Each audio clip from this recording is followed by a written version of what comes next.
streaming. And that's Nice. This technology. That's streaming. That's going on YouTube. So that's first time for me. Ooh, how good does that sound? First time. First time ever. Go gentle. Ever live. Yeah. Going gentle. We've got Chris Black in the house. We've got Chris Black in the room. So I know Chris Black personally. Chris Black is an elite athletic performance coach with over 10 years experience working in professional sport. He has held some of the top positions in sport and has had multiple successes during his career, including the 2015 treble with Leeds Rhinos alongside myself. That was a good journey. And he's also worked on the international stage with England Rugby League and enjoyed success over New Zealand on 2 occasions. Blackie is now taking his knowledge, experience and lessons to help the everyday person to reach their goals since leaving professional sport.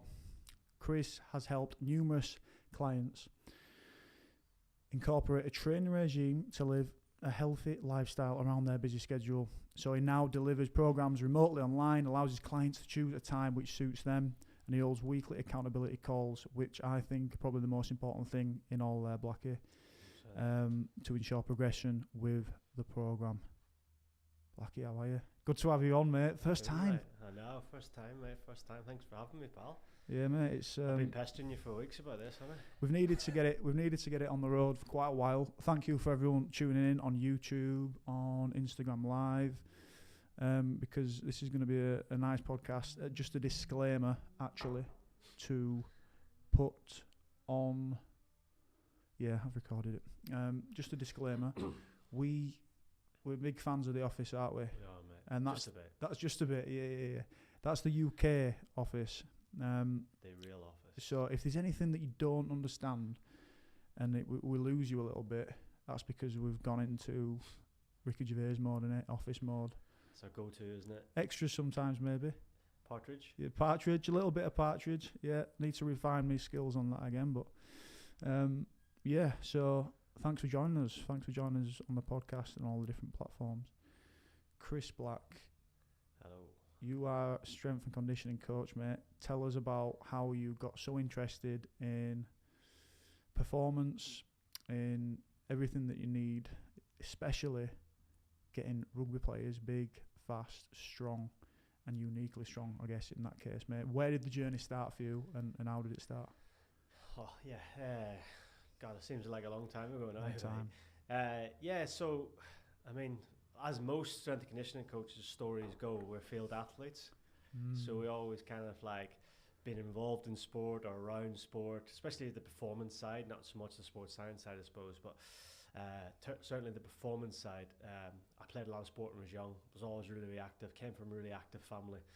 And probably I was in and around like the kind of Ulster setup for like a long period, but like looking back at with hindsight now, I knew I wasn't good enough.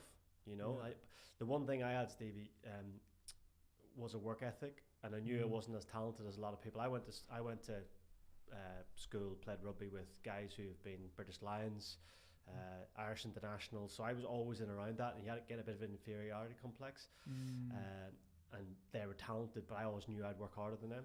Never missed a session.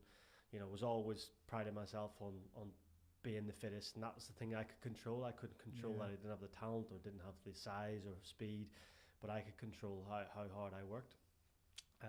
So kind of going from university, I was always interested in the gym. I was always interested in understanding how to, you know, be stronger, get stronger, stuff like that. Actually, an interesting story, but I had a strength and conditioning coach at university and we were a pretty good university in rugby terms, but like so prehistoric in terms of like strength and conditioning. But we actually employed a strength and conditioning coach who came from Tampa Bay Buccaneers.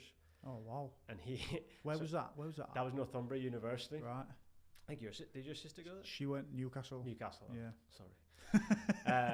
It's the better one, isn't it? So we had this guy called Duncan French, right? And anybody who's interested in strength and conditioning will know Duncan French's name because he is a big time like strength and conditioning coach. So he came from Tampa Bay Buccaneers, like professional NFL outfit, to us, and literally, mate, like he had sessions on a Thursday morning, and I was the only one to show up because Wednesday night big uni night. So and he literally, so I had 1-to-1 strength and conditioning sessions with this guy. I think he got fed up in the end because I was just awful at it. But he got me really interested in it. He took his time with me. So I always kind of pinpoint him as a mentor for getting involved in it and wanting to understand a bit better. Long story short, man, I started as a PT actually, like most, again, strength and conditioning coaches do. I worked in Virgin Active. I always seen you guys come in. You know, you would have been in and around when I was in there, and like, I was the worst PT going. Disclaimer, I've got better now. I was the worst PT going because I trained people like how I wanted to train them, because I knew I wanted to work in rugby. So I would have a, you know, let's say a 60-year-old woman who wants to lose a bit of weight. I'm like, right, clean and press, here we go. Yeah, you could be a prop. Yeah.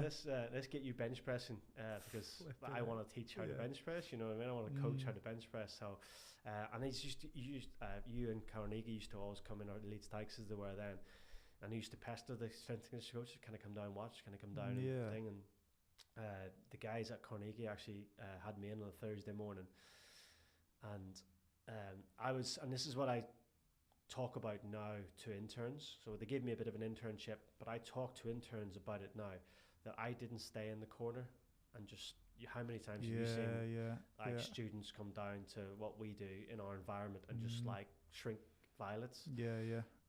Day one, mate, I was off, like talking to players and you know, conversing. Oh, what are you doing that for? And the coaches probably get a bit annoyed. And I used to question them. I said, "What are you doing that for? Would this not be better? What have you ever considered that?" And they're looking at me going, "Who is this guy? This PT, this Irish bloke? Like, he's just the skinny little Irish guy." Got a lot bigger now. Yeah, just a bit. So that was my first introduction, mate. Like, literally my first professional job. I had a decent job as a PT, or I was actually training PTs at that time. And a guy called James Parks, who was the assistant at Carnegie, got the job at Castleford Tigers. Right. And mate, this is the words I'll never ever forget. He texted me like, "Would you be interested in this job?" I said yes. S&C job. I remember where I was, what I was doing, and his words to me were, I tried to get Ben Jones, but I couldn't afford him, so I came to you. Great. Like, just made me feel $1 million. And he went, so we had 20 GPS units at CAS, right? And so and he said, "I've actually traded 10 GPS units to get you."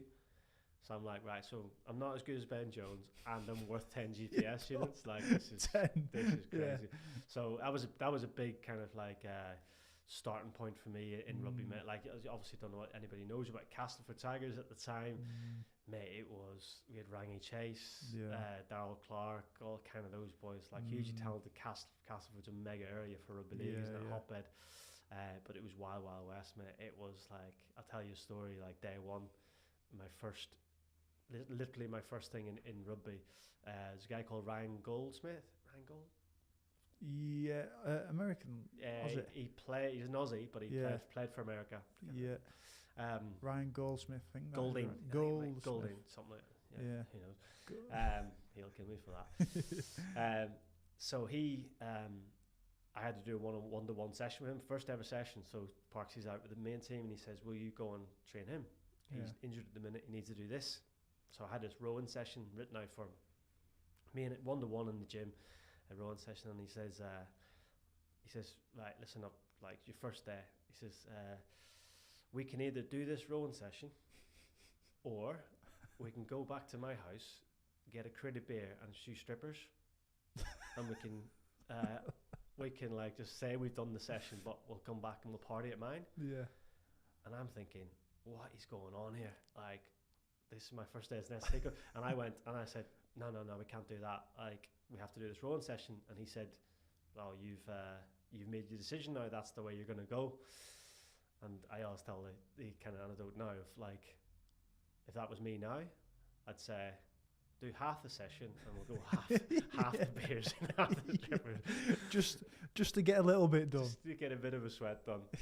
But yeah, that was my favorite. And Castleford was such a good experience. And then, as you know, came to Leeds and got a bit serious. Yeah. So how did you progress from there at Castleford? Did you take over a lot of the squad stuff then, and you move into like properly doing the programs and stuff like that? What is it that you developed from there? Yeah, so actually, interestingly, Parksy left after 6 months. He got a job in Rugby Union. Like, you'll know Rugby League, and a lot of the listeners will know Rugby League. And kind of Parksy wasn't suited to Rugby League. Very, very polite, well-mannered guy. Just wanted to get on with everybody, you know. And, Rugby League's it's a hostile environment. You got a thick skin. Yeah, you've got to be like in control all the time, and these guys come from council estates and all sorts of backgrounds, and you have to relate. He couldn't relate to them, so he actually left after 6 months, and all of a sudden I'm head guy.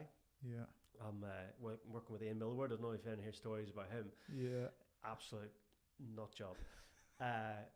So I'm lead man. How many GPS were you worth then, do you reckon? I know, yeah. I think I went up to 12 then. I might have went down a few notches.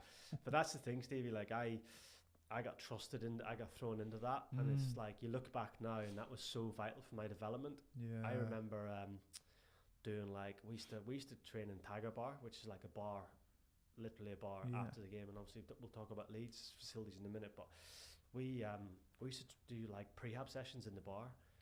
And the physio, Ben Sterling, who's another massive influence in my career, used to make me go and do Rangy Chase, Nick Youngquest, Kirk Dixon, go and throw balls to them like with their eyes closed, and like they have to, and I'm like going like, all right lads, here's what we're doing. They're all going, fuck, I'm not doing this. You know what I mean? It was crazy, but it was so vital for my development because I knew I had to control that room. You know what I mean? I knew like I'm just understanding people like Rangy, who's a really, really complex character, that I knew when I came into Leeds and I went anywhere else after that, I was fine anywhere. Do you know what I mean? I went in with like yourself, Kev, Jimmy Jones, Jimmy Peacock. I knew that I had almost seen the worst behaviour possible and the worst environment possible. I loved Cass, don't get me wrong. That was that was as bad as it got. So I knew when I walked into you guys and you're all got your protein shakes and I'm like, right, this bit tidier, bit sort of more aligned to know everyone's on the same, wants the same thing. Yeah, and it was unbelievable. It's chalk and cheese about like going into that Leeds environment and just the expectation then, you know. But so that was me, mate. I started writing programs for the first team lads, and like that was my first, because I always say us in S&C we have a 1% kind of influence on what you do in a weekend, you know what I mean, on how you perform, and it's probably 2 or 3% on you. Probably a bit more, yeah. Probably a bit more on you. But we're in the background of a lot of things, you know what I mean. But you know, I'm going into games like 6 months into being a professional S&C coach, and I'm going into games going, that's me. Do you know what I mean? That's my program. Not the winning or losing, but how the player feels. If his legs are heavy, you know, like that's me. I'm running this show. Do you know what I mean? And it's a massive pressure. But that's why we're in sport for that long, wasn't it? Just to have that pressure and to create it. So when you're going into pre-season then with a team like Leeds Rhinos, what are you thinking? Like, are you thinking that we need to be fitter than last year cardiovascularly, or are you thinking that we need to be bigger? Like, how's that progressed over your time from starting at CAS to how it's evolved? Have you sort of thought rugby players need to be a bit more like this, or rugby players need to be fitter in this area? Because we can talk about 2015 about what that was, but specifically for you, how has that evolved? So like like anything in life, don't you, Stevie? You look back and you go, how did I get away with that? Like, how bad was I? How bad was I then? You know what I mean? So, like I said, probably, and speaking to like Danny Maguire, who really, really close friends with now, the stuff I was doing with him was still for me. It was still, I remember because I was reading a lot of Franz Bosch at the time, who again is a massive strength and conditioning coach, and I was doing a lot of that and bringing that to use, and sort of accidentally testing it and trying to improve my coaching in it, not necessarily because it was what you needed, but it was what I was doing at the time, you know. It was what I was influenced on. I was reading about it, so I would come into you guys and explain it. Now accidentally that worked for you guys because you had been doing it for a different way for so long that it was almost refreshing, and you, like people like Magsy, who'd been doing it for a longer period of time, Rob and Kev, it made a difference to them because it was new and refreshing and different, and it gave them a different outlook, you know. But again, it was almost definitely wasn't on purpose, you know, like looking back now. So to give you the context, when I came back to Leeds, I was much more sure of my philosophy and how I wanted things to run, what I would do differently, and the things I would go into a club now if I was going to go back into sport. The day one things are the strength, massively important, the movement, the ability to be able to move for someone like you to experience the things you experienced, and then they're my two what I call the big rocks, and that's the thing I'm going to focus on first as soon as I walk through the door, and that's evolved, mate, you know, because the stuff we were doing in 2015 is totally different to the stuff that I would do now, you know. Yeah, it has evolved. I remember 2015, I'd gone through a bit with shoulder injuries, couldn't flipping press because they were that bad. But I remember 2015, in and around some soreness, and obviously you're going to get a bit playing rugby. I can remember putting on about 10, 12 kilograms. Obviously, sort of playing back row a lot more. And I was I was eating like we trained the house down that year, like from the word go, like, and I can remember the food. I mean, I'd like go up to the cafe bar, I'd get like 4 or 5 poached eggs on toast, some beans, and then I'd have porridge and banana and fruit and that. And then I'd go do one gym session, have one of those mass gainer shakes. You remember them? Yeah. Like thick yogurt, wasn't it? Thick yogurt, like straight after gym. And by the time I've gone up to video for 10 out of 10, I've took in flipping 1,500, 2,000 calories or something. People's daily calorie allowance. Yeah, exactly. Yeah. And so I put that much weight on, and I got strong and really robust. So that were a year where I think running legs was a word, wasn't it, that was going around. Yeah. Running legs, like being able to cover ground, because the way that we defended was very individual to Leeds. Not any teams were doing how we did, and that sort of needed or required the ability for us to cover all that ground, because we were covering sometimes twice as much ground in defence than other teams. How is it that, and one thing I'll mention as well was getting up off the floor, quickest off the floor, so we had no men. Yeah, exactly. Getting on the ball as quick, getting up off a tackle, getting to marker as quick as you could. So you didn't have any sort of dead Marines, we call it, dead Marines. Army theme here, is it? Yeah, Super a little bit. Yeah, I wonder where that came from. Yeah. But yeah, that's I remember that, and we were trim. We were pretty trim. But like to give you the context, Stevie, like all that stuff, right? And this is what I've learned in 10 years plus in strength and conditioning, being in professional environments, is you guys' attitude. Like it doesn't matter how fit you are. That's a stupid comment, but you just knew, like people like Brett Delaney, who like wasn't the strongest, wasn't the quickest, wasn't anything, but he'd be there to cover you. Do you know what I mean? So, sure. And this was my biggest thing coming from Castleford to Leeds, and I always tell this story of like at Castleford you had to convince them to train. You had to like, boys, this is what we're doing. I came into Leeds, mate, and you had to convince them not to. Genuinely, you had to you had Kev Sinfield doing extra rowing sessions because he didn't feel game ready, and he's in sublime condition, you yourself, you Jamie Jones, and the competitive environment of it, like we had 30 boys training, and it was frowned upon not to train, wasn't it? And I think actually Leeds lost that a little bit when that golden generation went, didn't they? They got kind of brought more Aussies in, or brought more guys in that didn't play, but that was the biggest change for me. So like that year in 2015, mate, like we worked harder than everybody else, and we were fitter than everybody else, I'd like to think. But we just you guys were mentally stronger, mate. You guys were mentally stronger. And to add layer to your story, and we talked about what I do differently now and where I've developed it from, but it was actually 2014, would you believe, when we got put out by Catland. Do you remember that? Do you remember playoffs? That game? Yeah, first round of playoffs. Yeah. And then we had 2 weeks off, and then we came in, and I actually took a massive responsibility on that 2014 defeat, because I said the likes of Josh Walters, Singo, Jimmy Kinehorst, you know, like the 20 to 30 squad members. They weren't ready to play.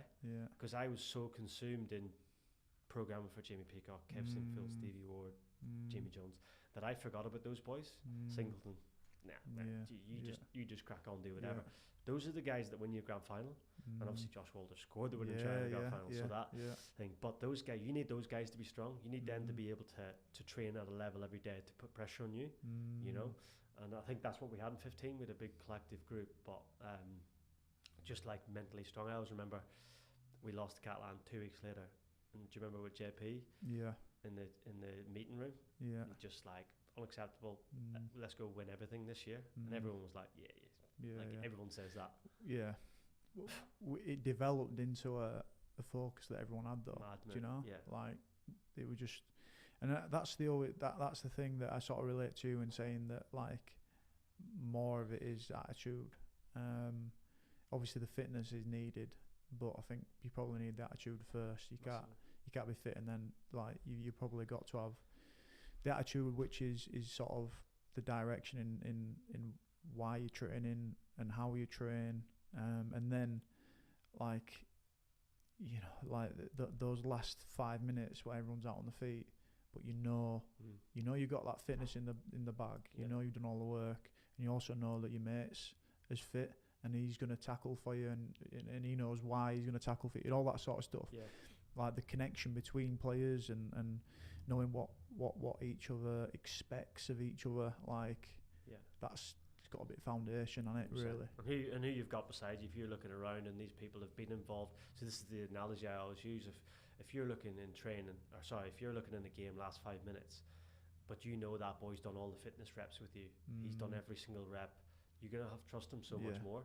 If this guy's dropping out, if this guy's not training and like, you know, pulling the fast one over the coaches, and he's beside you defensively in the last 5 minutes, you're not going to trust him. You know, so that's where it comes from. Trust, mate. Trust is massive. Huge, mate. Because then you work for him. But the thing with you boys at Leeds as well is obviously because in 2014 we went to the Challenge Cup final, and we played Castleford, my old team. So I just come from Cass. I still really, really good friends with a lot of those boys to this day, but I wanted to beat them so badly, obviously. But I knew in the week that we would beat them, because I remember in a video session, and I think Kev said, we all know what a final's like, boys. We all know first 20 minutes is going to be like this, then it's going to settle into this rhythm. And you boys had experienced that so many times, and we talked before about you taking stuff for granted. Those finals, I knew, because I looked at the cast dressing room before that, when I think they had Andy Lynch, who was the only one who'd been in the final before, and they'd Jenny, no, Jenny mightn't have been there. I knew for a fact they were all didn't know what to expect.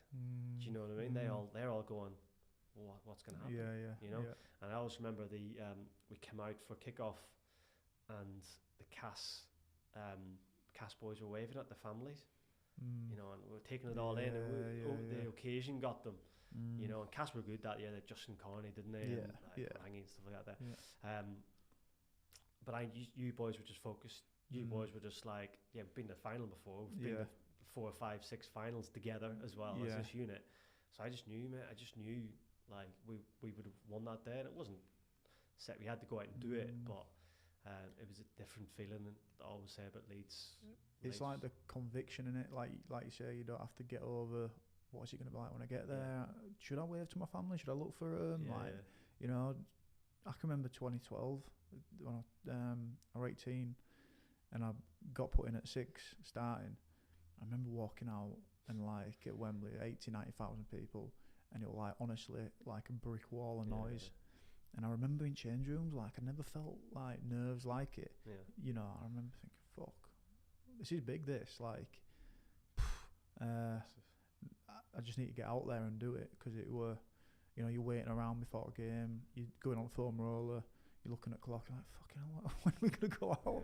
And I remember at 18 years old walking out, and like literally, it just hit me. I like, boom, like flipping. And obviously at 6, you're receiving the kicks or the kick off to me. It started pissing it down, like literally. And I was like, all right, well, as soon as I got on there, all right. But there was that obstacle to get over, which was that brick wall of noise, that sort of not knowing what a final was, not knowing you know, what to do if you're feeling the nerves. Like, I got a lot better with nerves over the time, and I knew how to act in the changing room. And I knew what will be, do you know? But like when you're 18, you're like, fuck, this has got to go right, you know. And I've not had a good night's sleep. And do you think the rugby in general prepares people for that enough?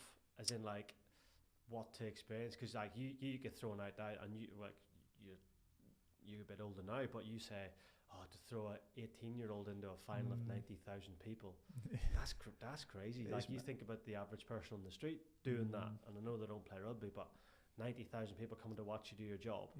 45,000 of them wanting you to fail at your job. You know what I mean? Because I'm a Leeds lad, and like, obviously it's always what I'd always wanted to do. So there were probably more personal pressure than it would have been if it were an 18-year-old from New Zealand or whatever. Do you know? Because it's like, I know what it's like to be a fan, going down to watch it, how much you want them to win, and how much you're just like desperate for a result.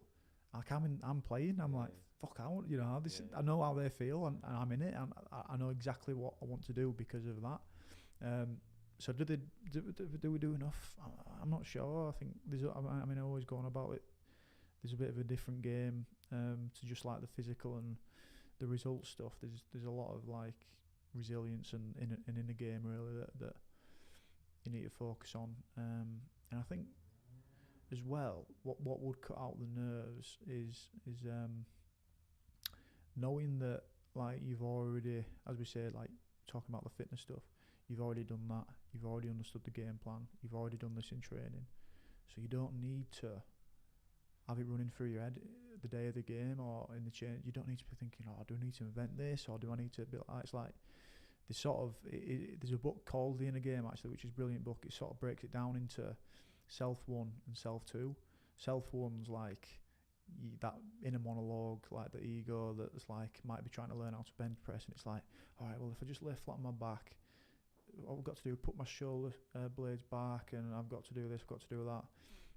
Hold the bar here. It's like it thinks it knows all the process, and it's trying to talk its process in it. But you know, we're human beings. We've got mirror neurons that can watch someone just replicate it, do it, and you've learned it. You don't need that commentary. You don't need that nervous.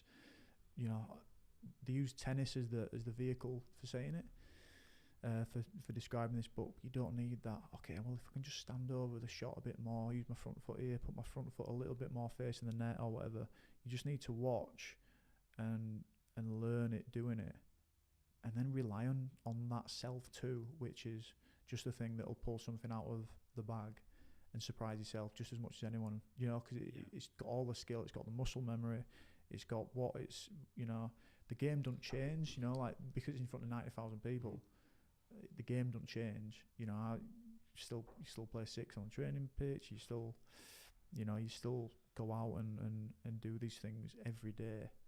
But I think there's that cause, or there's that opportunity where you can rely on that monologue, that voice, that sort of thing that's trying to suss things out and work things out, instead of just going, right, I'm getting to a pitch and then it's going to happen. Well, because it's an interesting question, is because we prepare academy players physically all the time and technically and tactically all the time. That's all talk about preparation, but not a lot of thought, I would say, goes into preparing their mind for the pressures of being a professional and, you know, going in that environment. Because listen, it's the hardest thing, and anybody who's listening, who's armchair fans who go, I'd have just done that. You know, it's literally the hardest thing, because I have so much respect for and it's like, I also respect for Andy Yates, right? Because Andy Yates was me, as in, like, didn't have a talent, did he? You know, physically wasn't it, but he went and he put himself in that environment of, speak of the devil, he put himself into that environment where 20,000 people are coming to watch him and judging him.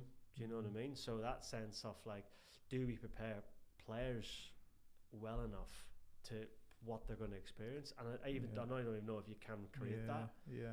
I think a lot of it is learning on the job, a lot of it. But I think there are things that you can be taught, that you can be told, a bit like that what I said before. You can be sort of even breathing, simple breathing stuff. Like I remember World Cup Challenge 2018, like driving to the stadium.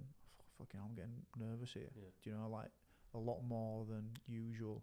And I just did this thing called box breathing, which is, you might have heard of it. It's like 4 seconds, 5 seconds in, hold it for 5 seconds, 5 seconds out, hold that 5 seconds. And if you do about 3, 4, 5 minutes of that, you just feel like calmer. Yeah. You just feel centered. You're not as erratic in your mind and stuff like that. It's like, fuck, like, why do we not use that a lot more? 100%. Do you know? Yeah. And why do we teach that? Why do we teach coping strategies to understand the pressures you're going to be in? You know, and we do a lot of fitness. We do a lot of prepare them like that. But like, I mean, to be honest, your career could have went a totally different way if you hadn't played well in 2012. You know what I mean? If you didn't rise to the challenge, because like I'm just thinking there, when it's sink or swim, isn't it? Could have burnt me. Yeah, put Stevie in that. Put him at 6. He's never really played 6. Well, he played 6 coming through. He's never played that's level 6. And if you hadn't played well, they would have went, nah, he's never going to make it. You know, and that's happened to people as well. No, we all know people who've had one bad game or haven't coped with the pressure that day, and they've been discarded because of that. Do you know what I mean? And that's their career, you know, and that's the reality of the sport, isn't it? That you put them in, but you don't prepare them for that. Do you know what I mean? And you could be awesome in training, but go into a game and absolutely crumble, and people go, but he's not mentally tough. That's the phrase we always go back to, and Mac always uses, isn't it? Like you're not mentally tough, and it's a big phase in rugby league, actually, isn't it? Because it's a working class sport from working class people. Oh, he's mentally weak. Well, like, can we improve him? Can we make him mentally strong? Is there a way to do that? Is there a way to give him the tools to become that, or to understand his talent and focus on his, you know? Do you know what I mean? Because that's such a big part of the game, which I don't think is. I think as you're a youngster, you're growing up and you play the game, right? So you play it, like you do it for the fun of it, for the art of it. You play it because it's something that lights you up and you enjoy it. But when you get older, as you get older, you understand that there's a load of sort of mental toughness that's needed. You know, what is that? You don't want to yield under pressure or show that you're hurt, and you sort of learn that as you go. And there probably is a lot where you've got to not allow yourself to be vulnerable, especially when you're around training, and you know you've got playing with injuries or you're hurt. Like there's probably that you've got to a lot where you've got to learn how to deal with that to a healthy way. No one's going to tell you what the healthy way is, but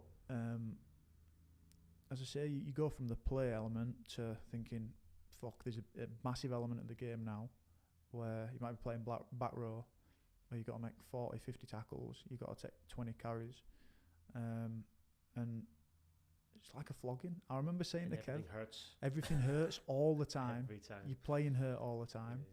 I remember saying to Kev, I think it might have been 2014, I said to him, my knees hurt. My knees, I said, fuck, it's just like a flogging, innit, this? In front of 20,000 people. Obviously, he's playing 6, I'm playing back row. No sweat on him at all. Yeah, exactly. He's like fucking. It's easy. He's just going through the motions, but I'm like flipping 2 in from him, whatever, making all these tackles, and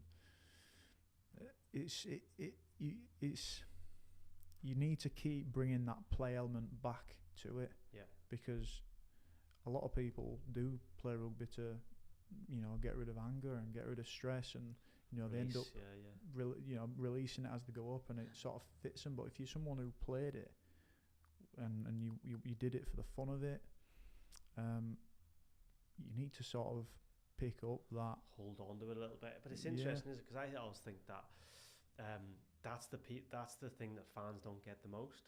That is a job. Do you know what I mean? And your job is, like, everyone's like, it's cushy life being an athlete because you get paid loads of money. Yeah. Which in rugby league we didn't. Yeah. But also, like, you know, it's a job. You're coming in Monday morning hurt, and you have to train. Yeah. And if you don't train, you're seen as weak. Yeah. Or if you have an injury and you're, a bit sore, and you're hiding that stuff all the time. And then you've got Friday night, you've got a game, and you have to build up to it. you have to do the right things, and life's about choice, isn't it? And you know, do you choose to do what your mates do, and you know, maybe have a few beers on a Thursday or something? You don't have that choice. You have that taken away from you. And you choose to play rugby, don't get me wrong, and it is a fantastic job, and I always tell people about what I'm doing now, why is it different, and sport is such a bubble, isn't it? And you're just an environment with 30 lads who are all great, but it's a job, and fans don't get that. That's the thing they struggle with the most, is that you putting your body on the line every game. It hurts like hell. One tackle, the average person would crumble. Yeah. You know, but you have to do that 40 times against Gaz Ellis. He's ruined me. Gaz Ellis has ruined me so many times. Me flipping, my lips split in half, like literally all the way down in my bottom lip. He's given me a few concussions. He's granite, isn't he? He's mate, granite. He's solid, and and he does this thing where he'd carry the ball, and he's a big bloke coming at you, but he has you try lining him up with your shoulder. Before you know it, he's straight forward into your head or your chest or whatever, because he's got a jink. But yeah, it is a job. You've got to be so finite, or so like focused on what it is you're doing, because there's a lot of pain, there's a lot of struggle, there's we're not even talking about what it is after the game when you finish. Like, I'm going through it right now. Like, I'm grieving the game, I'm grieving what I've done, and who I was. I was talking to James Graham, and the podcast will be coming out soon. Or it might have just been as we release it. Yeah, good podcast, James Graham podcast. Look out for it. But he was saying, look, he doesn't really miss the actual game, but he misses the man who played the game. Yeah. That's sort of like the risk of danger, like. When you go into a changing rooms and it's an hour and a half before you're playing a final, you're not going to get that feeling. That buzz. Yeah. You can't get it in normal. You chase it in normal life now, don't you? And that's what people do, because players that leave it, they go, fuck, what am I going to do with that? Like, who am I now that I don't have that buzz? And a lot of people don't explore what else they can do, and when it comes to an end, they're grieving it, and the sort of living life by the same values, but not in the same job. They don't have the that release. Makes sense. They don't have that release to look forward to in a weekend of. Because it is a confrontational sport as well. Do you know what I mean? And you're probably one of the least confrontational players. As in, like, outside, you're very very mild mannered and chilled out vibe. You know what I mean? Chilled out. But it's different on field. But you're different. You flip a switch. You know what I mean? You see someone like Jamie Peacock, who was confrontational in every walk of life he ever has. You know what I mean? He's just got. But it is, and he probably didn't have the. And Jep, he's a great example, because he always used to talk about this genius madness thing of, like, I expect you to be like, I behaved a certain way throughout the week, and then I expect you to flip that on a Friday and go take someone's head off. And then you expect them to be, after the game, come back down. So that's it. I remember talking to Paul Wood a long time ago when I just started Mentality, but he says you've got to be a bit sick to play this game. 100%, mate. You've got to be a bit like. I look at it now, because I tried to play rugby at even an amateur level and semi-pro level, and I watch what you guys do, and I'm going, what was I doing? Why was I trying to do that? Look at me and look at these blokes. And my big thing last year was I wanted to tackle Connie. I just wanted one tackle off him. I was like, just for the danger of it. Just the danger of it. Could you take a punch from Mike Tyson, and could you try and tackle Connie Hurl? Never happened in the end. I think he backed down, but it's like that, mate. It's like these armchair fans of like going, oh, you should have done that. You should have ducked when you should have dived. You know what I mean? Yeah, it is, and their perception or the viewpoint is whatever there's in their life at the time. An athlete has got all the struggles and strains and achievements and good stuff that gives us a very sort of unique view of what we're doing, how we do it. But you can't get that across to fans or to people that just watch the game on a Friday night, or what, because it's so repeated, it's so ingrained in you. But that's I definitely related to to Jammer, I had just saying it now. I had a funny dream last night. Yeah, Here we go. I had a funny dream, and it was about flipping fronting up and Really? and banging someone. Yeah. Yeah. And I was enjoying it. Yeah. I'm flipping loving it. Yeah. And I woke up like, oh fucking hell. Yeah. Do you know what I mean? It's like even the level I played at, Stevie, nowhere near your level, but I miss that. I do genuinely miss that contact. I miss the opportunity to do that. Do you know, because it keeps you young as well, doesn't it?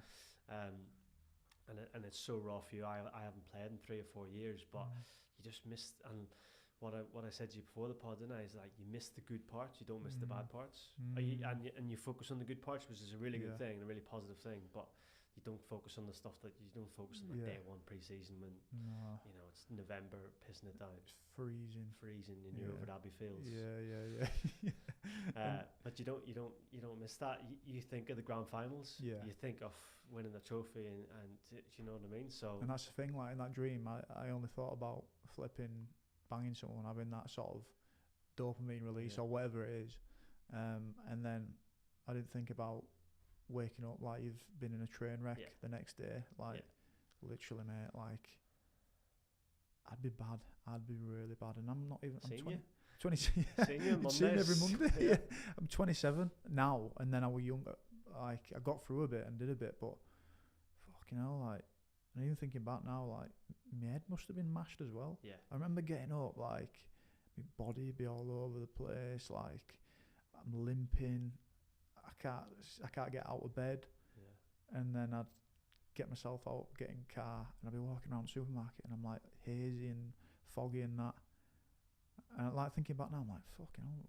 Yeah, that was concussion. That was concussion. Yeah. That was actually one of the later stages of concussion as well. Like how many times have you tackled Gazellis or anything like that and felt dusty? Yeah. You know what I mean? That's concussion. Yeah, you know what I mean? That's it. And that's what I say now. I say like, there's been so many, and you got to be like to play this game. What we're talking about now, the attitude. Paul Woods mentioned it, saying you got to be a bit sick to do it.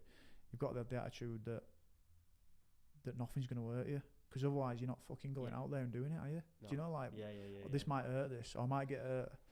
Well, what are you doing? Do you know what I mean? You've got to go in thinking I'm invincible, and that's what I've done most of my career. Teaches yourself that. Because you're in that environment. I've probably flipping done it too much. I've probably gone too far. And not looked after myself at all. But again, that's probably not what it was about for me growing up. It's ignorance is bliss a bit, isn't it? And like kind of convincing yourself, because we spoke about a few weeks ago. If you were given the realities of it and the realities of being 27 and you know where you're at now. Would you've done it again? And it's yes, you would have, because probably because I didn't know, because it's so easy to look back now and go, oh yeah, I should have done this or I should have done that, but in reality, like you only have the set of cards that you dealt with and the ability to do whatever with those set of cards at that time as you grow up. Do you know? But I do look back now and think, shit, that half a day there where I was a bit dusty, that might have been concussion. And then I think in that game when I got a knock, that might have been, do you know, and you sort of think the shade of what I've got going on now probably happened every now and then, but wasn't dragged out for 12, 13 months.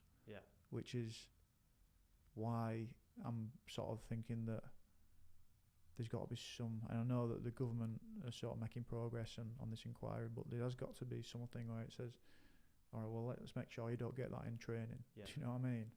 There's a few times that I've had it in training. Mitch Garbutt flipping. Do you know, like, the size of him? He's let himself go, hasn't he? Yeah, he's let himself go, yeah. He'll get that. But that's just, that's just me thinking, fuck, like. And James Graham said it. He said it in an article. He said, like, rugby league was the be all and end all for him, and he said he'd die for it, and I probably would. Do you know, I think. When I'm going out at Edinley, I would have died for it. But does that mean that everyone else would let you die for it? Do you know what I mean? Yeah, well, do you know what, man? It's interesting where you're coming from with that, because probably my job as performance staff and medical staff, we had to judge how much rope we give you in that. Do you know what I mean? Because the yeah. big thing about concussions is that we judge if you're able to continue. Now, most rugby players will want to continue because it's a very confrontational sport. And man, if you lose a contest against Gaz Ellis, he's more of a man than you. That's the perception. Masculinity comes into it, doesn't it? And you're fighting with me. Brett Delaney used to fight us all the time. No, keep me on, brah. It's automatic. Yeah, Do you know what I mean? But like, it's like that want to get back in there, to be that man, and to be, I'll get one over him next time, you know what I mean? But we had to judge that, right? How concussed is Stevie? Is he able to continue?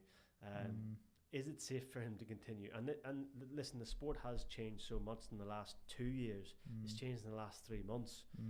Because it's constantly evolving and constantly, and it's going to keep changing. Probably to the point where we don't recognise rugby anymore, if I'm honest.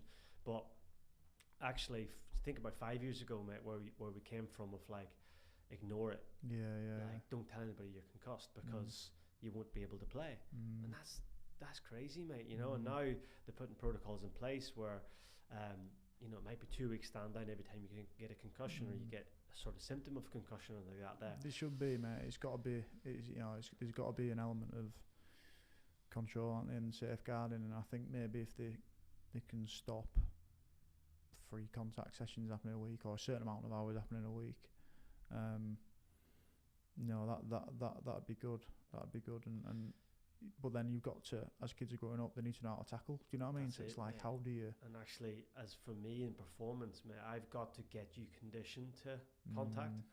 So yes, you completely remove it, and that's going to make it safer or make, you know, reduce the risk of concussions. But also, you come to Friday night against Wigan and the first carry is a big contact. You're not going to be conditioned to that. You're not going to be ready for that. So there's a certain amount of conditioning that needs to, because fitness and conditioning are 2 different things.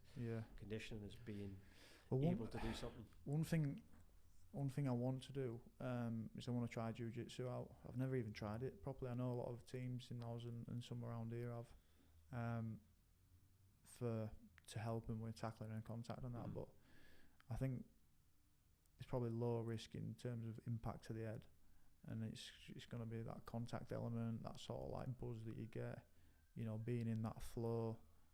Against karate? What, against jiu-jitsu?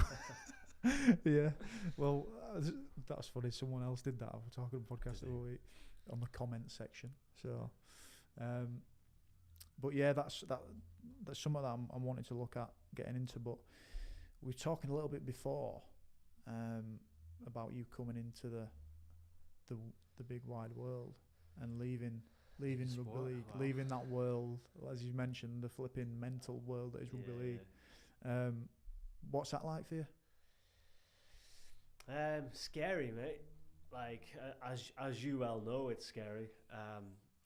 But freedom is what I would say, you know, and freedom to make your own choices. And listen, I wrote the schedules for years, and my big thing, and I talk about to people now, is making decisions that don't benefit you, that benefit the team.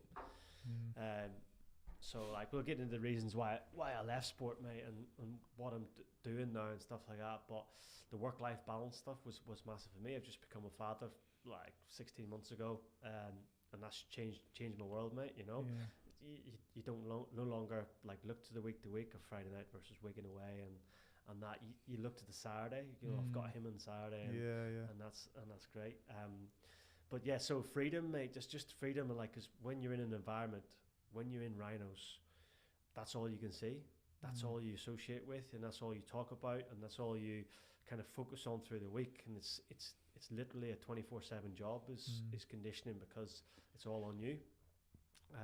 A lot of it, and it's got, you know, Stevie's tweaked his hamstring today. What's he going to do tomorrow? Is he going to be all right tomorrow? What stage is he at? It's always happening stuff like that, isn't it? Constantly like processing this information. So I just made the change, mate. And obviously COVID was a big thing for us in the performance department, and kind of when I came back to it, didn't have the same feeling to it. It kind of like, because I spent a lot of time with my family, I wanted that. Do you know what I mean? So and I wanted the ability to, and listen, I didn't know this at the time, so again, it's with hindsight, but we talked about briefly about where I was before this podcast and stuff, and it's given me the opportunities to say yes to things. and to do things and to be my own boss and to be I can answer to nobody now. You know what I mean? To be your own boss. To Just be thinking about David. Yeah. And so just to say yes to things in a variety, you know, whereas I think I put a post out on LinkedIn last week of like, you know, 9 months ago I was a rugby conditioner who just focused on rugby, who just focused on that strength power stuff, which I love, don't get me wrong, it was great. But, you know, 9 months on, I'm training triathletes, I'm doing the program for Evolve Mentality, do you know what I mean? Working with projects of people I like. Yeah.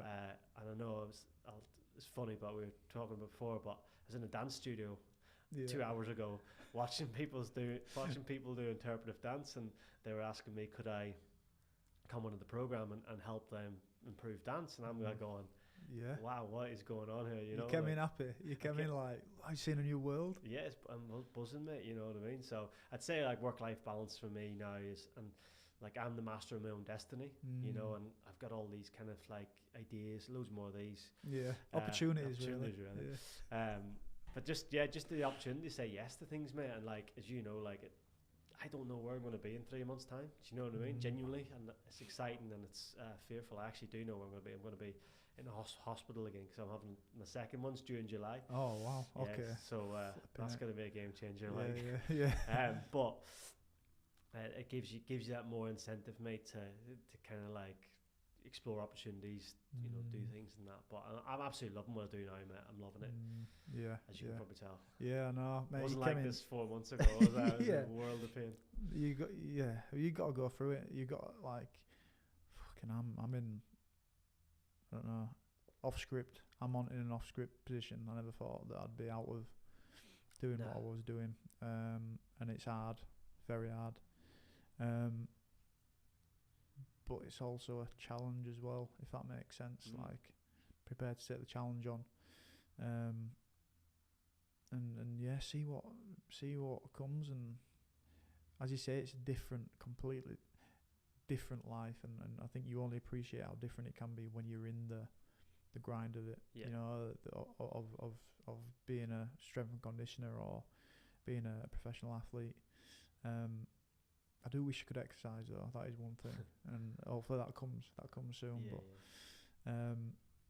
But it's.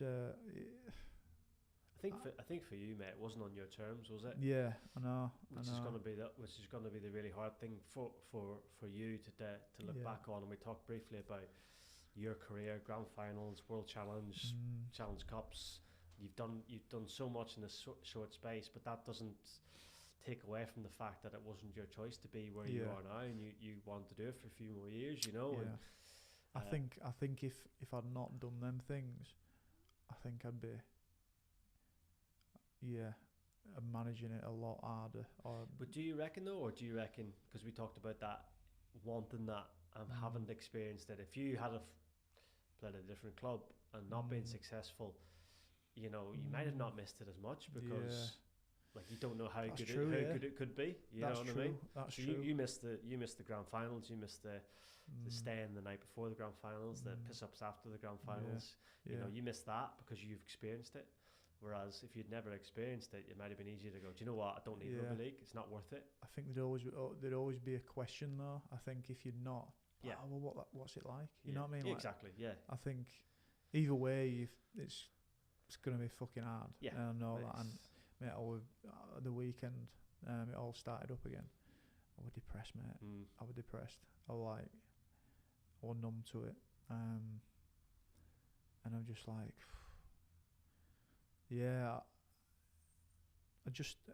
it's like it's, you know, 'cause something's carrying on and I'm out of it, do you know? Like, I'm like, fuck, like, you can't help but think, should I be in there? Should I be doing this? Or how could I influence that? What would I have done differently? Exactly. 100%, mate. And like, do they need me? Do you know what I mean? Is the fans out there going, you know, Stevie Ward would have made a difference here? Probably not anymore. But you would have, man. Do you know what I mean? It's but not having the choice, not having the opportunity to do it, it's been taken away from you. Is that? You know, so that's going to be really difficult, mate. And again, with time's a great healer, isn't it? There's people like peppering me saying, "Oh, do you reckon you'll come back?" Or do that's harder, man. do you fancy, you know, if you say something to these and get that sorted? I'm like, and I'm almost going, because there's still that side of me. That's me. Do you know? I'm like the ego side's yeah, talking about going. The ego's going, that, fuck yeah, why not? Do you know what I mean? Like I'll do it. How much money you got? 'Cause Yeah, it's gonna cost you. This is gonna cost you. This is gonna cost you. Yeah, but I'm like, but then I'm going, fuck. It's not worth. No. It's not worth the risk. It's not worth the risk. Like I'm still not better now. Do you know what I mean? Yeah, like, You can't actually see a time when you're going to be better as well, because you're living it daily at the minute, you know. And maybe a year down the line, Steve, you will be better, and you'll go, that was a shit team, but now I'm good, and you might consider it, and it might change for you, but you won't remember the weekend. Do you know what I mean? Again, you'll focus on grand final. But I'm in the same situation where I've actually turned down a few strength and conditioning jobs in rugby, and it's taken me. Because your ego does take over. You go, I could do that, and this person wants me to be in their club, and this person thing. But do I want to be in 9 to 5, back away from family, back in the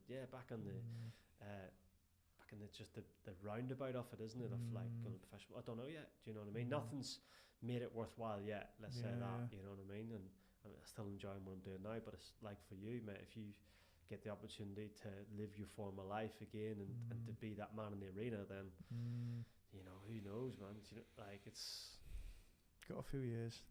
I'm sticking to it. I'm not gonna do it. But let's park that. Park that. TBC. Yeah, we've gone for how long? We've gone for 56 minutes. So the stuff that you're doing now. Let's talk about the stuff that you're doing now. Obviously we launched Evolve January. You've been there from the start.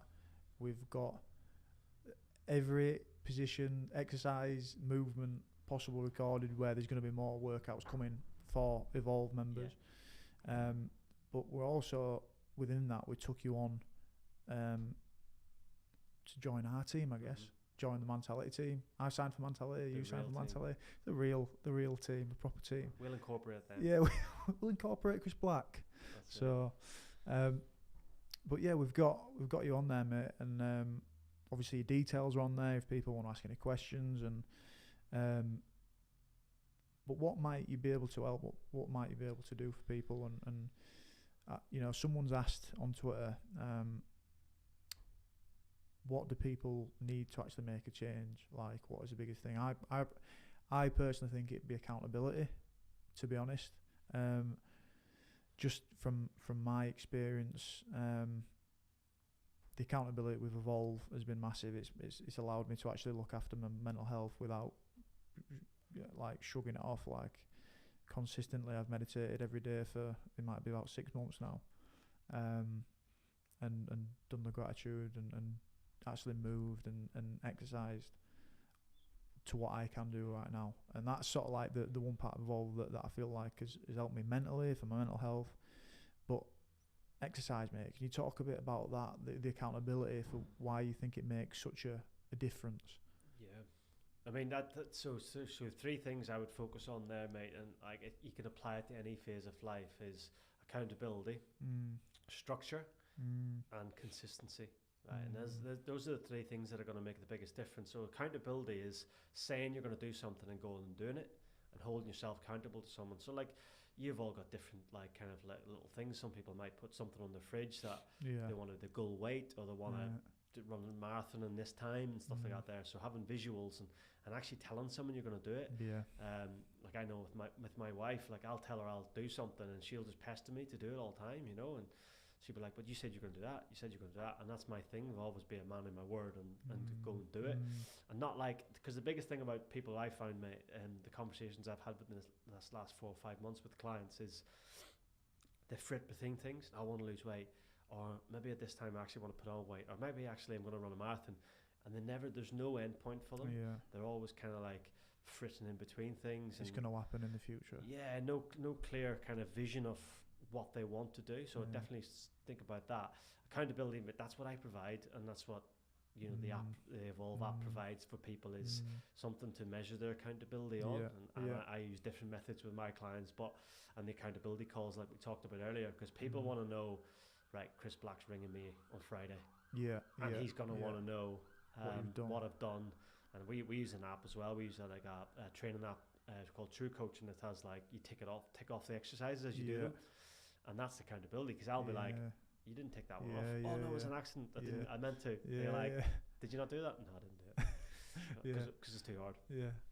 So structure's the other thing, mate. So say if someone sets a goal for 3 months' time, or 4 months' time, 5 months' time, they need it to be broken down for them. They need it to be, right, well, that's the why, that's the what.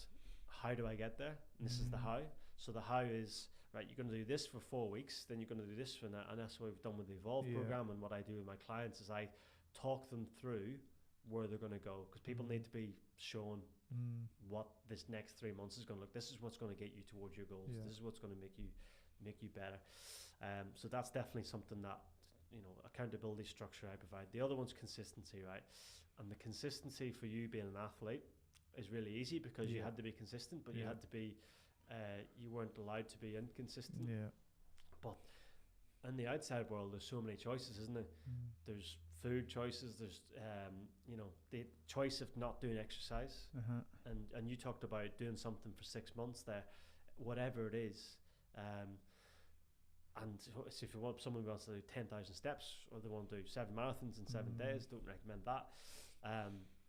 But it's being there consistent and doing the things that you know you don't want to do, and eventually it becomes a habit. And we talked about habit forming stuff before in the past, haven't we? Where, like, if you do something every day that you don't want to do, maybe consistently, because nobody wants to train every day. Nobody wants to meditate every day, because there's Twitter to look at, or, you know, there's an easier choice. Consistency is the key, mate, and like just saying you're going to do something, sticking to it, and hitting it every day. It's like I can't sort of state how needed and necessary it is to actually, instead of like, you can save so much time speaking to someone who knows what they're on about and knows how it'll, you mentioned there, it's the how that you probably give them, like seeing that, the clarity of it, and thinking, fuck, they believe in me. Do you know, they actually think these ideas that I've got, suggestions that I keep questioning, I don't know if to do it, I don't know if to back myself, like just even asking you a question, speaking to you about it, or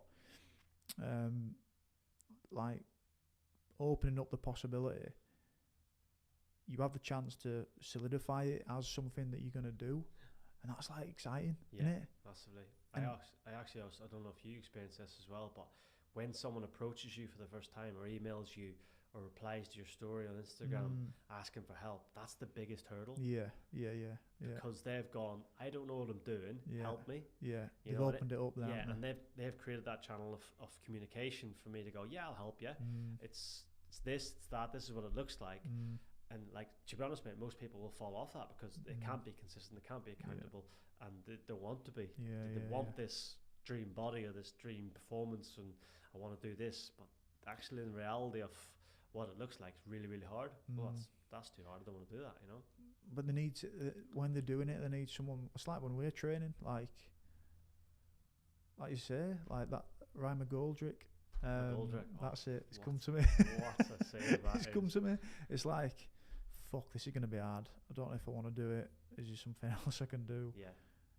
And you need people to say, no, we're going to do it. It's all right. This is what's going to get you to what you want to do. And you sometimes need reminding it. You need people to tell you, like, you can do this. And I say, and I find it really easy, mate, because I've trained since I was 14, 15, and been in a family where my dad was probably that for me. He was like, we're going to do these hill sprints, and we're going to do these because it's going to make you better. Well, talk about my bad childhood another time.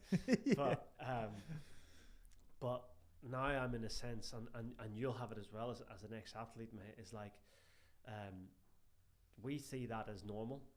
We see as I'm mentally tough, right? So I'll do a marathon today, and I'll do it. I know I will. I know I've got the sort of thing, because I've got the sort of never say die attitude almost, you know.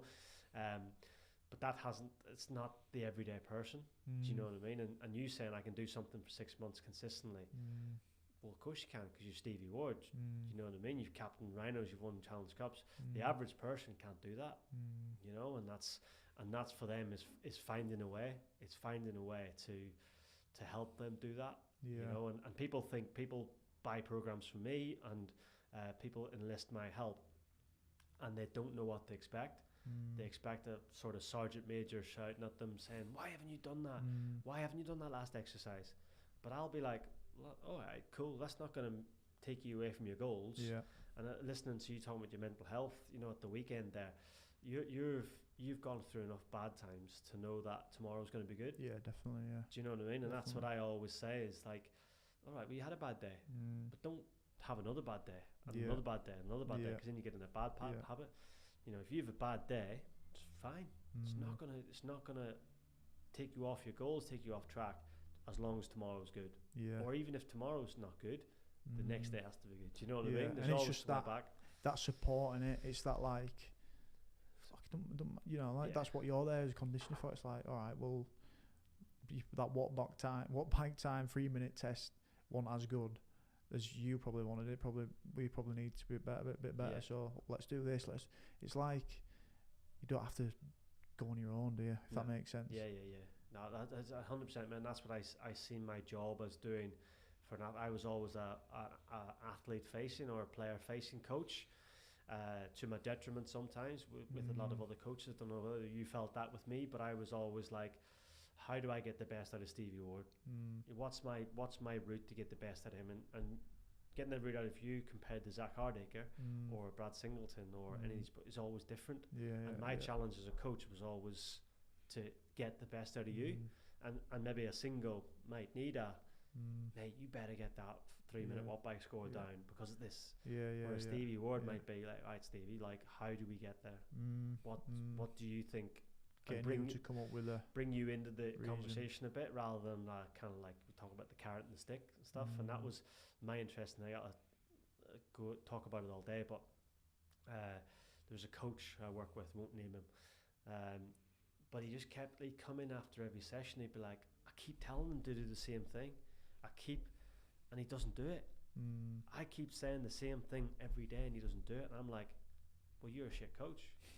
What do you mean? Because you're the one who has to find the way. You're the one who has to get through to him and make him see it your way, the way you want to do it. So you're not finding the way. You keep doing the same thing all the time, and you have to be variable to that, you know. And I always prided myself on the ability to do that. And it's sort of like that's what you got to do, but it's how you get them to do it, like the way they see it, they view it. And how they keep that end goal in sight. Maybe. No, 100%. And that's the challenge of rugby league, mate. Because you're working with kids who probably sometimes aren't the brightest. You're working with kids who've got university degrees, you know. So there's a real variety in there. Very different. So like, you know, how do I get the best out of this kid who's got no social support back home? He's got no structure. And he doesn't understand bad food habits, you know. So if I hit him with a stick every time, we always talk about the story about Jack Walker in Catalan, where he went in the jacuzzi 4 hours before a game, 4 hours, you know. And I'm speaking to him on Monday, and I said, like, Jack, what are you doing, man? Like, what's that all about? And he said, what's wrong with that? And I genuinely just changed my whole philosophy. And I went, he doesn't know. He doesn't know that's bad, and that makes I'm a bad coach. I'm a bad athletic performance coach, because I haven't educated this guy enough to understand that that's not good. Do you know what I mean? So you take lessons in it. You talked earlier about visually learning and how people learn, but people learn in different ways. So people learn visually, people learn by telling them how to do it, and people learn from hearing, or people learn from actually do it themselves. You know, so there's all these, and you as a coach, you have to find the way that helps the athlete. Is what I would say. It's you were a nightmare about that. I might have a flipping bob on me. I think I have done the old jacuzzi before a game sometime. You talk like that. Yeah, I think.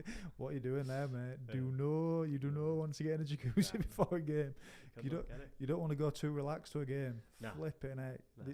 There's a fine balance between calm Oh, and mate, being how too do you- relaxed. How do you flip that switch? You know, I always tell the story about Hawley. Yeah. Hawley, he used to, like, we'd be playing Wigan on a Friday night, and Hawley would be, so, like, 5 minutes before kickoff. So what'd you have for breakfast today? And you're like, Hawley, you're about to play a game. And he's like, I know. Yeah. Like, and he just, other mate Tommy Bowe, like, played British Lions. He'd read the paper, he'd read the programme before he went out. 5 minutes before he played, just flip the switch. Yeah. But he didn't have to make 40 tackles a game. Yeah, that's true. Yeah. He didn't have Gaz Ellis running down his channel every time. Fuck yeah, that switch has to sort of gently get flipped. Yeah, The somewhere. Yeah. Yeah. Get into a state, mate. But listen, that's why I was a coach, mate, and not a player. I might coach one day. Who knows? Could do in Canada. Yeah. Gives a job. Gives a job. Go on, gives a job. Yeah. Well, we'll see, we'll see, mate. We'll see how that goes. It's exciting. Flipping. Yeah, It's man. exciting. I love being at the start of something, right? Yeah. So That's what the being able to do rugby league from the ground up. yeah. How it's done well, what it could be done better.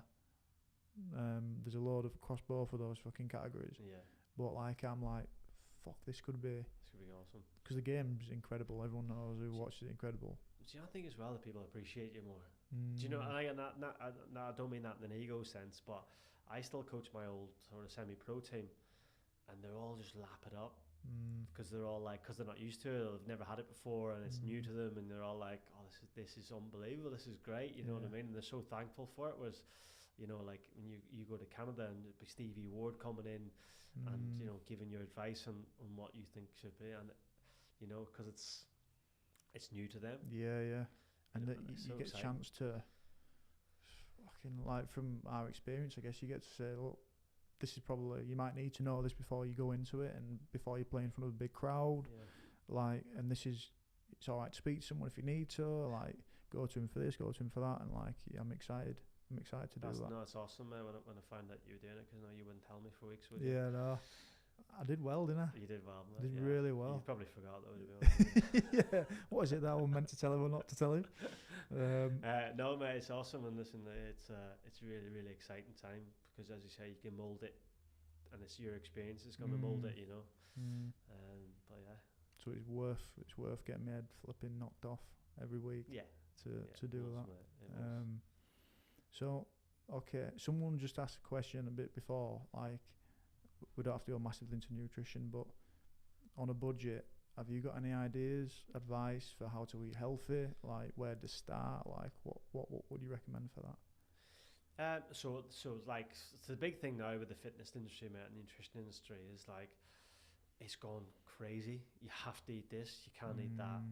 You should be eating this avocado, but it costs like £5 from thing, and it's the only avocado available. Do you know what I mean?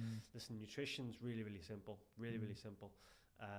It's about balance. It's about understanding your macros, which is, you know, probably a little bit too in depth, but there's certain ways to do it, and it doesn't really matter what diet you're on or doing this, doing that, or this food, and everyone's trying to sell you something, remember? So these, like, it makes me laugh now, mate. You got Mars bars with protein in them, you know, and you're just like, just seeing the word protein, that's fucking good. It's a protein bar. It's just like, no, it's not. It's just a Mars bar. They've just put a label on it. Yeah, so I would say, like, put some more milk in it. Put milk in it. But I would say, like, from a very, very basic, it's get an understanding, first of all, about what you need to be having, as in, like, what you need to put in your body. We talked about calories earlier. Get a general understanding. There's really, really, like, loads of simple equations online, and then not to go too far in depth with it, and not to worry about it too much, but to understand how much you're having. So there's obviously free apps called MyFitnessPal, whatever, and you can put some stuff in that, and it's really interesting from an education point of view, mate, because I always tell the story. I was having cereal, you know, and I'm not weighing my food. No, I'm not a geek. I'm not weighing my food. And then I read a book, and it was just like, do you know what? I'm gonna weigh my food. And what I thought was 100 grams was probably 400 grams. Genuinely, like you'd be so surprised about what weight is what and what actual contents and what you're putting into your body, you know. So that was a big kind of flip for me. And listen, I don't weigh my food every day. I'm not anal about it to a certain degree, but I have a general understanding of what 4 eggs is, what that 100 grams of cereal, how much I should be having, and then I manipulate that. So that's what I would say is, if it's on a budget, doesn't matter. Just have an understanding of what you need, and then have an understanding of the how to get there. Yeah, that's a good point. I think that's one of the best things I learned in nutrition, like how much protein a chicken breast would give you as opposed to an egg. You know, like 30 odd grams opposed to like 12 grams, something like that. How much fat's in it? You like look at halloumi, high protein, but it's also high fat, and just understanding all those, and you sort of you just generate like a bit of an understanding of what's better to put in at a certain time. For athletes, obviously we won't go too much into it, but like what type of carbs you're putting in, what day, what sort of how early before a game, and you can sort of break it down quite a lot. But I think just understanding what's actually going into your body. That's huge, mate. It's like understanding what you're putting into your body. So when you do buy that Mars bar protein bar, actually have a look at it. You know, and people have a stigma against reading the label, and the labels are designed so you don't read it. Because they're trying to mask what's actually in it. You know, and anything that says low fat, low sugar, it's all designed to, this must be good for me because it's low fat, low sugar. But if it's low sugar, it's going to have high fat. And if it's low fat, it's going to have high sugar. That's why I always say it. I'm like, they know what they're doing there. You know, so it's balance as well, Steve, is the key, mate. Like, don't get caught up in can't have this, can't have that. Balance, mate. There's everything in the world. You can have too much of it. Water. That's true. You can die from drinking too much water. Die from drinking too much water. That would take a lot. Bananas are good for you, but if you have too many of them, they'll kill you. And they can cause migraines. Bananas, I found out. So if anyone needs to know that, you know it now. I don't like bananas. So don't trust them. Don't trust them. A few quick questions, mate. What are you listening to nowadays? In terms of like podcasts and stuff? Anything you want. Podcast. Mentality podcast is the only one for me. That's the top one, innit? That's the top of my download list, mate. Do you know what? Like, I try and probably stay away a lot from performance things these days a little bit. I like to do my reading on that rather than listening. I listen to a lot of Ben Greenfield. I don't know if you've come across. I have, yeah. He can be a bit out there sometimes, so I do like some of his stuff. But I listened to a podcast. I'm obviously a new dad. Podcast, Josh Widdicombe and Rob Beckett. Right. So it wouldn't apply to you not being a dad. Mate, it's hilarious. Is it about being a dad? It's about lockdown parenting. Right. And Okay. like how hard parenting is. And it's like, it's so relatable, and that's the thing about them too, is it's just relatable. But in terms of like, as I say, I don't really, I try to switch off a little bit now, and because my life is performance and, you know, going through people's food diaries and stuff like that, you need a little switch off. So my spare time isn't directed towards that, if that makes sense. What music do you listen to now? Big time rap, mate. Rap? Yeah, old school rap. No, I listen to everything, mate. That's one of the big things I miss about being in a rugby environment, actually, is the boys' music, you know, like, because you used to like... There's only a narrow corridor of music you can put on in a gym for... I just love it, man, when someone comes in new with a thing and it's like, let me put a song on. And everyone's like, you get one song, don't you? And it's ruthless. So Richie Myler, if you're listening, I never want to listen to your music. He got bad, tore to bits, didn't he? James Donaldson. It's shocking, mate. Jonesy loved that. Jamie Jones, awful, mate. Yeah. But you have to have some balls about you. Jonesy's taste of music has surprised a lot of people, I think. Yeah. What are you watching? Anything you're watching at the minute? Apart from The Office, Partridge, Office, Extras, Derek. Yeah. Again, man, I don't like. I hate when people say it, but I don't watch a lot of TV. I don't. You know, me and my wife get very limited time together. Yeah. You know, because we're both so busy. Like a lot of my work now, I work around people, so I might be on a Zoom call at 9 o'clock at night. So, sort of time is really, really precious to us and thing. But we like line of duty and stuff like that. You know what I mean? Stuff yeah. again that. But do you know what? I tell you what, in a sporting context, there's so many fabulous documentaries out there, isn't there? Of like you talk about the Michael Jordan one. Yeah, unbelievable. That Like was class. that just sent tingles down me all the time. Have you seen that Last Chance You? Is it on Netflix? I know Rob recommended it to watch it. Rob Burrow, Last Chance You. With the NFL, they do a basketball one now. They did just done a basketball one, but then Yeah. obviously me and Rob used to like talk about the American football one. So obviously he loves American things. Isn't it? But yeah, man, I just love sports documentaries. Do you see the Tyson Bruno one as well? That was really, Sky. really interesting. Right, I'll give that a watch. Because it might be really applicable to you, because it's all about the previous kind of like, you know, being the man in the arena and stuff. So that might. Class. Apparently, it's really good on Formula One at the minute. Seen that on I've Netflix? seen it on Gogglebox. I've seen some bloke get set on fire. Yeah. Nuts, I'm not saying it, but yeah. To be honest, mate, like I don't watch a lot, but you know, I'll try and switch off and watch. It has to be something unrelated. Yeah. You know. And again, I read every night, but I don't read strength and conditioning books. Yeah. Because you just need that release. You know what I mean? I know people who do. I know people who brainiacs who you know work all day in the performance environment, go home and read performance books. You're like, too much, innit? Yeah, too much. Like I say, balance. That's it. Biggest inspiration. I think I spoke about it earlier, but probably my dad. You know, like I know that's going to be the obvious answer for a lot of people, but. My dad's like you. I don't know if you've ever met him. Like he's just so funny. Useless, mate. Yeah. Useless. I could tell you stories all day about him. Like, but he just got me into it. Like we were looking back now, we did horse riding, we did mountain biking, and he was just active all the time. And every weekend we spent with him. And I grew up watching him play rugby. I grew up watching him do marathons, and I just wanted to be him. Do you know what I mean? I aspired to be. And now looking like me as a dad now, I want my son Freddie to see that. I want to be, you know, him to look up to me and go, I want to do what dad does, and I want to go off and run, and you know, I do a lot of running, do a lot of cycling. I always want him to see me doing sport and not sat on the couch watching sport.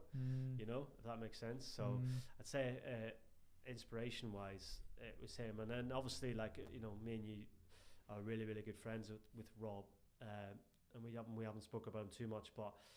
Like you don't actually think of him as an inspiration because he's such a character, isn't he? Like, and he's obviously a hilarious guy. He's your mate, innit? He's your mate, and you know how useless he is, and you know how his mind works and stuff like that. There, but like when you look back in his career and stuff like that, there, and you think about you know how size he was and what he won, and how he just put the fear of God into people, you know, on opposition. I remember being at Cass. I was going back to this, but when boys were texting me before the final, or before we played Leeds, saying what side's Rob on, what side's he on. I'm going, A, I can't tell you. B, why? I just don't want him to be on my side. I don't want him to be, because he would make people look stupid. Now Gaz Ellis will run straight at you. Rob will make you look stupid. Yeah, he will. You know, so yeah, and you talk about what he's going through now, mate, and again, going back to me, what I do, I'm a family man. I always had real strong connections with family, and you know Rob as well. Everything was about Lindsay, the girls, and now Jackson. You know, and he's like he would leave Mad Mondays at 2:00 to go with his girls, wasn't it? And everything he was. But yeah, man, he's my favourite Super League player of all time, Mr. Danny Maguire. If it wasn't Danny Maguire though, you know, if you're talking about rugby league player who does podcasts and you know, James Graham, and he's sort of in Oz though, isn't he? You know, anyone that he's from Leeds, you know, but anyone that probably say you then. Oh, I can't put that. All right, well, no, put James Graham. Well, we'll put that now because we'll put that. You said that, so we'll leave that. Who's this is no, not who. Apart from Alton Towers, what's your biggest disappointment? Botland. It's rubbish. Yeah, do you know what? Like I thought about this. We kind of briefly touched on it earlier, mate. Of like being involved in grand finals, being involved in like the good times, and we also talk about what Brian Mack used to say about this might be as good as it gets. And like, listen, that doesn't mean that your life is going to spiral down since then, because there's other opportunities. But I probably didn't take it all in. you know, and I probably didn't let myself enjoy it as much because I was always in a rush to get toward the next place I wanted to get to. And like when Leeds got to the Challenge Cup final last year, I knew I was leaving at the end of the season.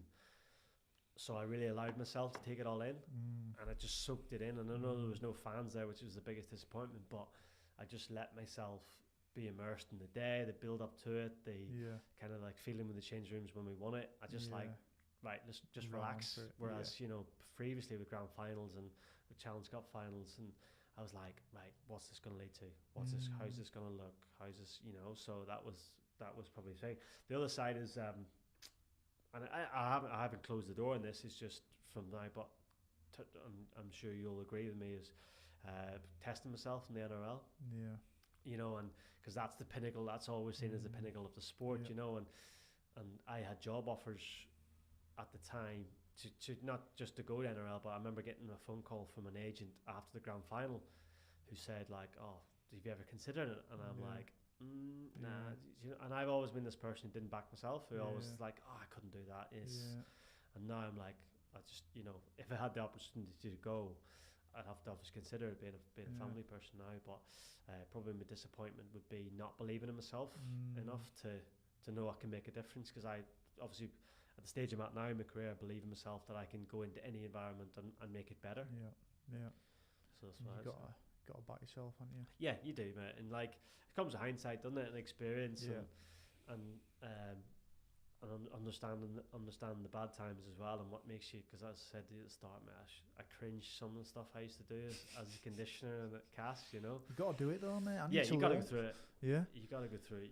You got to experience what's not good to experience. And we talk about reflection, you know, and about I might be the head of performance at Leeds Rhinos, and I reflect on my drive home every day. I reflect on how I was. Why did they say that? Shouldn't have said that to him. I did that really well, actually.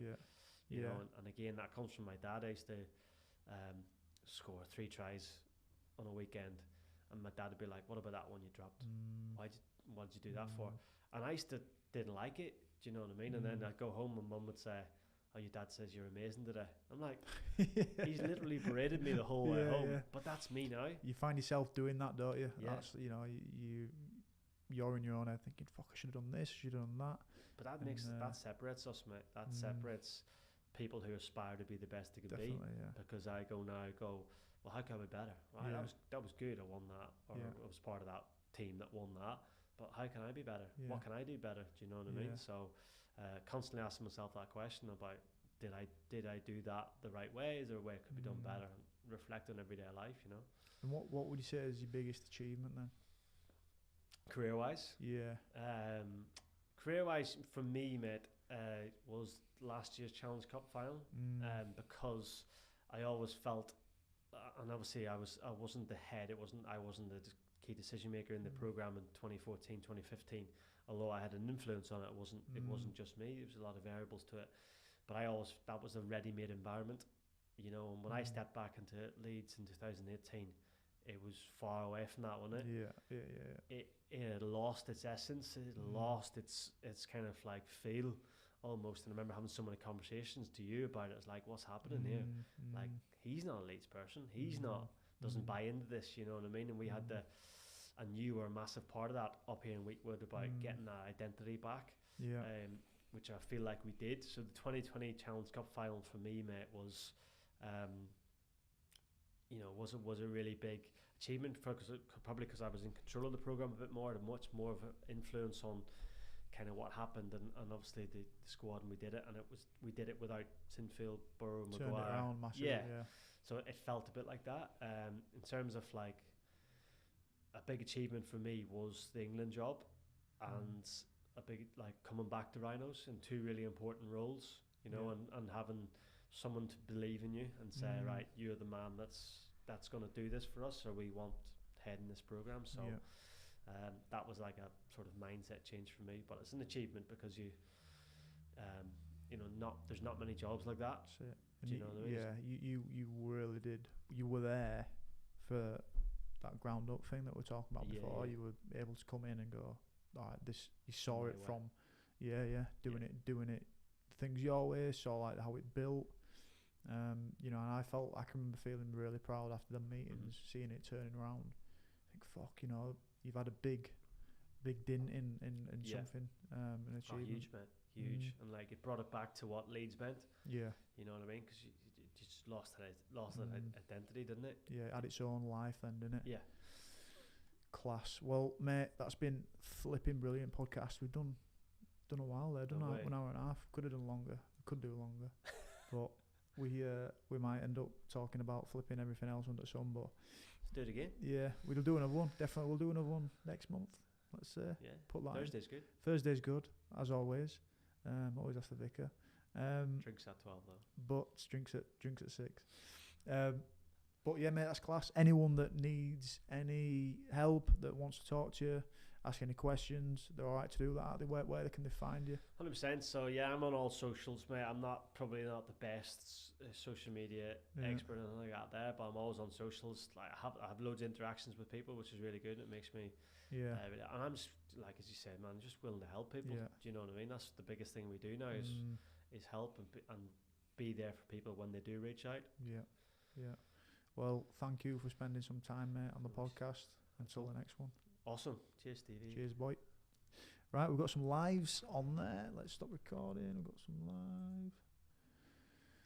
Cheers, guys, for watching. If you're still over there on Instagram, it's been looking a little bit dead at the minute. I don't know if it's still on, if it's not on, but we're happy to have had you. And YouTube, thank you for spending your time with us.